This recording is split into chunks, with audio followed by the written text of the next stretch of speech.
Acompaña el licenciado Juan Pablo Piña Cursaín, él es sexto visitador general de la Comisión Nacional de los Derechos Humanos. Juan Pablo, mucho gusto en conocerte y muchas gracias por estar con nosotros. Nino, el gusto es mío, muchas gracias. Pues efectivamente ¿Empecemos por el principio o comencemos por el principio? ¿Sí? ¿De qué se trata? Mira, la Comisión Nacional de los Derechos Humanos se creó hace 22 años. Sí. Y es importante darte este dato histórico.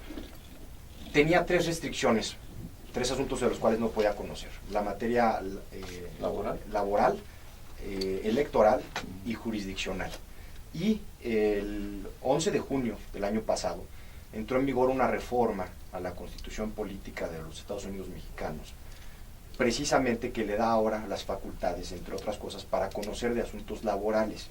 Igualmente se le traslada una facultad que era de la Suprema Corte de Justicia de la Nación, que era la facultad de conocer de violaciones graves a las garantías individuales. Ahora la CNDH puede conocer de violaciones graves a derechos humanos. Igualmente, la comisión ahora tiene la facultad de pedirle al Senado que mande llamar a comparecer a aquella autoridad que no acepta una de sus recomendaciones o que, habiéndola aceptado, no cumple con la misma. Entonces, hubo una reforma secundaria a la ley de la Comisión Nacional de los Derechos Humanos que entró en vigor el pasado 16 de junio, por lo que se creó una nueva visitaduría general. Esta visitaduría general va a conocer precisamente de los asuntos laborales y va a reforzar lo que se le conocen como los DESCA, que son los derechos económicos, sociales, culturales y ambientales. A ver, si me lo vas explicando de una manera más sencilla y más fácil. Si yo tenía un problema de carácter laboral, iba yo a la Procuraduría del Trabajo. Sí. Ahora, ¿también puedo ir a la Comisión Nacional de los Derechos Humanos? Puedes venir con nosotros, pero nosotros no vamos a conocer de un conflicto entre un patrón y un trabajador. Entonces, ¿de qué vas a conocer? ¿De un sindicato o de qué? Vamos a conocer o supervisar a las autoridades laborales que no cumplan con su deber. Entonces, si tú eres un trabajador, tienes un problema con tu patrón, vas a la Profedet, continúas igual, ganas un asunto, y entonces la Junta no emite el laudo, por ejemplo. Y por alguna razón inexplicable, injustificable, tiene ahí un retraso en la impartición de la justicia laboral. Nosotros ahí sí conocemos y ahí sí le exigimos a la autoridad que emite el laudo correspondiente. También nos acompaña la licenciada Claudia Esqueda, académica en materia laboral, integrante de la CTM. Claudia, mucho gusto. Hola Nino, ¿qué tal? ¿Cómo estás? Buenos días. A ver, cuéntame, ¿en qué consiste para ustedes esta sexta visitaduría? Yo creo que Juan Pablo lo ha planteado con toda claridad, en qué consiste la reforma, en qué consiste la visitaduría que ahora él encabeza. ¿En qué los beneficia a ustedes? Mira, realmente hay un tema que es importante destacar, yo querría precisar también, que van a conocer solamente de cuestiones, o están conociendo ya solamente de cuestiones en el orden federal, por la propia naturaleza de la Comisión Nacional. Claro. Si hay temas de conflictos de trabajo en el Distrito Federal o en cualquier entidad de la República como materia local, entonces no podremos nadie, sindicatos, ciudadanos afectados, acudir a la Comisión Nacional. ¿Y la Comisión de los Derechos Humanos, la Comisión de los Derechos del Distrito Federal también puede hacer algo o no en esta materia? Sí que puede hacer. O sea, lo puedes hacer a nivel regional y a nivel local. Pero la reglamentación hoy existe a nivel federal, que es lo que tiene que ver con la visitaduría de Juan Pablo. El tema entonces es que para los sindicatos es un paso muy importante dentro de los quehaceres en las acciones internas de las organizaciones sindicales, que tienen que ver con nuestra vida, nuestras acciones, el propio registro, los estatutos que rigen nuestras vidas. ¿Qué les faltaba que ahora les está dando o les está otorgando esta comisión? La posibilidad de tener algún elemento de presión, no por la vía judicial, no por la vía jurisdiccional, en contra de las autoridades, con quien acabas litigando la existencia de las organizaciones sindicales cuando la ley expresa, la Constitución misma, que son temas administrativos los que debe realizar la autoridad laboral y que hoy por hoy son temas de orden judicial. Y esto sin duda nos va a dar elementos para poder exigir que se dos terceras respeten partes derechos de los integrantes del Congreso Federal y luego la mayoría de las legislaturas locales.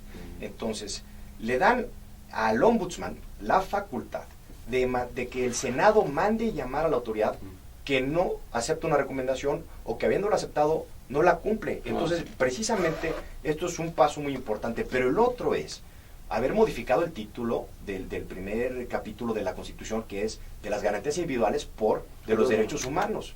Esto es un tema doctrinal, pero que en la práctica, para quienes ejercemos la abogacía, muy importante. El ministro Valls, la semana pasada, reconoció públicamente que los derechos humanos estaban incluso por encima del Estado mexicano, y que el Estado mexicano lo que tiene que hacer es reconocerlo y legislar en consecuencia. Entonces, digamos, para el derecho positivo en México, esto fue un paso muy importante, porque antes había una gran discusión sobre si la Constitución estaba por encima de los tratados internacionales o no. Y ahora los ministros están apoyando una nueva tesis, que es la del bloque constitucional.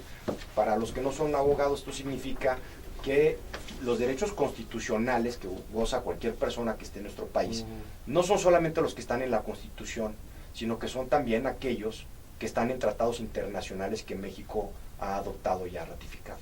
Entonces, digamos, tenemos dos o diferentes constituciones que están en unos derechos que están tenemos una constitución, que quede claro. Pero es lo que le llaman el bloque constitucional, sí, es decir, es no nada más lo que tienes, por ejemplo, en este ejemplar que tienes en la mano, sino también en los tratados y 178 tratados en materia de derechos humanos que tenemos, como es, por ejemplo, el caso de Francia, que tiene 7 leyes que son consideradas la Constitución francesa, son 7 leyes fundamentales. Entonces, es algo inexplorado en nuestro sistema, es un paso, algo novedoso. Por supuesto, hay que reconocer a los legisladores, claro. Sí. ¿Y esto qué tiene de mira, ventaja? Ya tengo aquí la Constitución, y claro, siempre se había dicho que la Constitución estaba por encima de todo. Y esta era la discusión, apoyo lo que dice, por supuesto, Juan Pablo. Esta ha venido siendo la discusión, Nino, en los foros internacionales. ¿Porque nos globalizamos? Claro, no porque nos globalizamos, porque tenemos firmados acuerdos a nivel internacional en donde México... Oye, el Tratado de los Niños se firmó en Nueva York y nadie le hizo caso. Ratifica, y tenemos que cumplir, pues de alguna manera, más que con la palabra empeñada, con los documentos ratificados en cuanto a que nos sometemos a A o B circunstancias que en la práctica no se respetaban en México, porque al final se defendía la supremacía de nuestra Constitución, y hoy día se reconoce que si en la Constitución no existen plasmados tales o cuales circunstancias... México está suscrito. Claro, que tenemos que respetarlos, claro, aunque la Constitución no lo prevea. No en contra de lo que la Constitución plasma, pero sí en favor de los acuerdos que debemos respetar como nación, ¿no? Entonces, sí es un gran avance, porque además ya estás hablando de la universalidad, pues, de los derechos que tenemos los ciudadanos o los habitantes, porque no solamente corresponden a la ciudadanía mexicana, sino a todo aquel que esté en territorio nacional. Tiene derechos humanos, por supuesto. Sí. ¿No? A mí lo que me llama mucho la atención es lo de la Comisión de los Derechos Humanos, porque antes derechos humanos nadie los respetaba. Lo primero que se invocaba en un cuestionamiento es: ¿se respetan los derechos humanos de quién? ¿O de quiénes? Porque aquí no se respetaban los derechos humanos, porque nadie te hacía caso. Y tú ibas con el ombudsman anterior o los ombudsman anteriores, que estoy que le molesta mucho eso a Raúl, y no te tomaban en cuenta.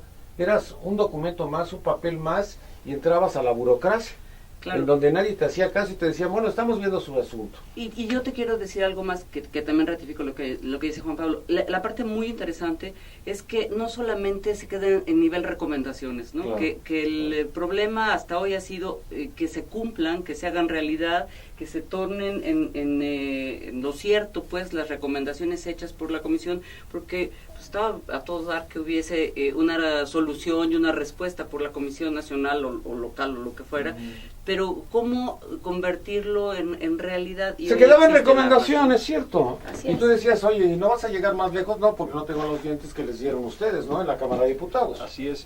Y yo creo que lo interesante también es que la facultad de investigación de violaciones graves a la Constitución, a los derechos humanos justamente, se le quitó, por así decirlo, a la Suprema Corte. Ellos se quejaban mucho de que tenía esta facultad, y al final, pues en cierta medida tenían razón, porque eran juez y parte. Sí. Eran investigadores y a la vez juzgadores de ciertas conductas que se llevan en contra de los derechos humanos. Se le quitó esa facultad y se le dotó entonces, a través de estas reformas, tanto a la Constitución como a la Ley Orgánica, a la CNDH, lo cual me parece que es mucho más adecuado, en un Estado moderno, un Estado mucho más dinámico, y sobre todo cuando vemos casos pues muy graves de violaciones a derechos tanto de migrantes como de muchas otras personas que pasan por territorio mexicano y que, como se mencionaba aquí, a veces no son considerados ciudadanos, pero sí son habitantes de este país. ¿Los migrantes existen? Sí, sí Yo existen. pregunto. Pareciera Porque que lamentablemente nuestras cada vez autoridades que no lo entran reconocen, ¿no? a este sitio, a este lugar, pueden aparecer y desaparecer al mismo tiempo, ¿no? Y entonces no existen, ¿no? Como Bueno, si no existieran. Nosotros tenemos un programa en la CNDH, precisamente de atención a migrantes, que depende de la Quinta Visitaduría General, Sí, en ya donde el trabajo que han hecho es muy interesante en la materia. Mi compañero Fernando Batista, que es el quinto visitador general, dirige esta área, y la verdad, las cifras que maneja son impresionantes, y creo que sí estamos ahí haciendo un trabajo importante, estamos permeando. Los medios nos están empezando a hacer caso, las autoridades también, me da mucho gusto. Y otros dientes, como dices tú, que tiene la CNDH, es la posibilidad de presentar denuncias en las procuradurías y en los órganos internos de control, y lo hacemos. Y más allá, los quejosos que tienen un expediente con nosotros pueden pedir copias certificadas de sus expedientes, y esas copias certificadas sirven como pruebas en las averiguaciones previas. Ramón Fernández, ¿por qué está en el Twitter? ¿Por qué no le dices que te lo explique claramente? Porque no alcanzo a comprender el alcance de esta definición, de esta...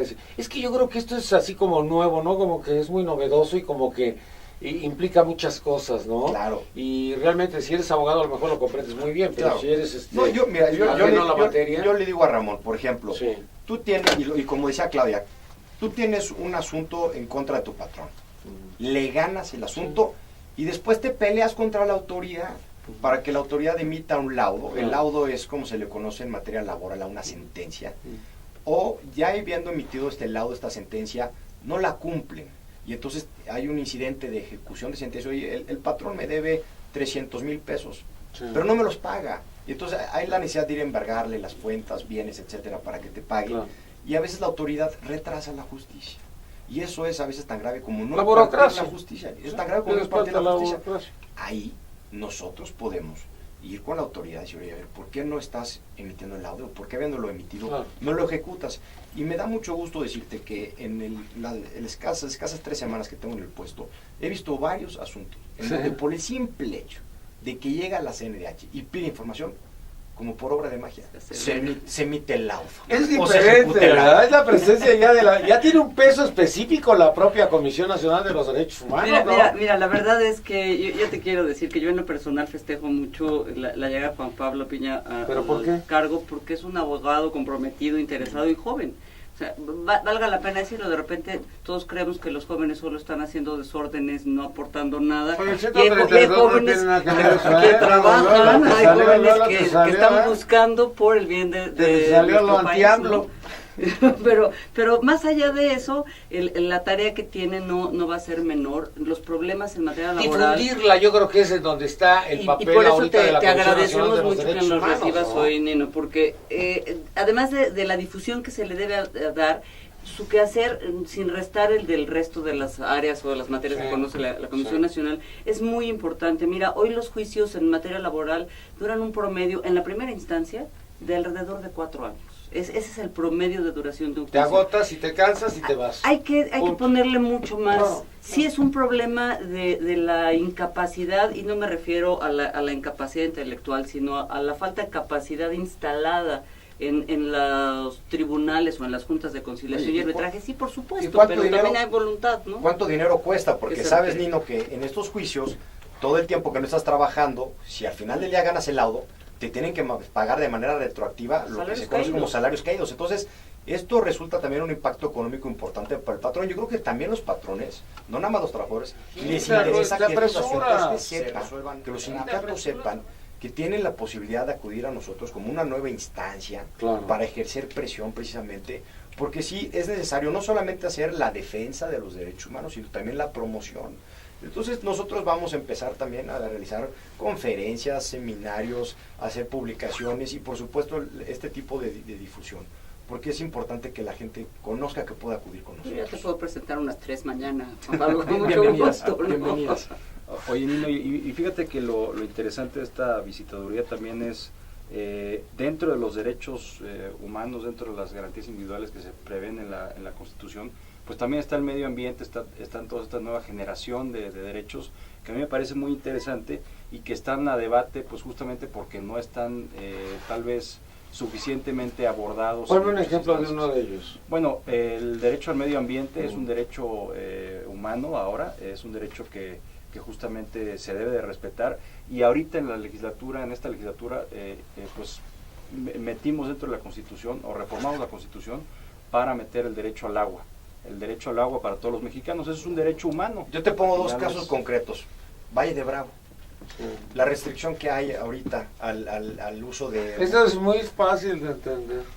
Bueno, no, pero mira, ese es ahí es un asunto muy interesante, porque precisamente es medio ambiente contra derecho al trabajo. ¿Cuánta gente vive del fin de semana en Valle de Bravo, de la gente que va a recrearse allá? Pero al mismo tiempo, si hay algún problema de...